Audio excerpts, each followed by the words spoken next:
mắt hai sâu tầm giang nghi diệp yết Giêsu giáo chia chia nhị cháu lôn hoi giáo miền nói tề hòa mây bua hay chia nhì mái tướng tại miền hai tao tại miền ôi chủ tỉnh dưới bà ia bùa mây bùa hãy tao chia chia nên nhây có yếu chung chủ xiêm dưới hãy tao hếm nên nhây có yếu cái này hông ua tao chủ to mình cún xì quỷ xiếm dưới hai tao hếm nên nhây có yếu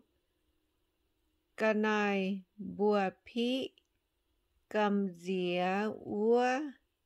tao chỉ tu đót tề nhụa nhây tấu tháng nái nò xây con mây to cả nái mình chìa tòng ôi chìa bùn thiên hùng bà thảo úa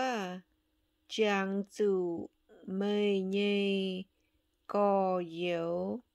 mai hay nhung thảo mê mái họp ôi chủ gió mê to mình nhây cả nái ăn chân chìa tòng cả lên mình thảo mê nhây có yếu con họp con sung liễu chính tại gió mây nhây cả nái chìa bùn thiên hùng con thăng mai miền cố mê to mê mình úa xỉ tòng mê thảo nín mình máy kèng thảo xỉ tòng ôi chủ thảo nín con họp chúa thảo xỉ tòng dìa nín ôi gió mây chiêu bùn xiếm dưới chân anh gió mây chiêu bùn hùng bang mây chiều chủ quấn chân lô ia con chiên bùa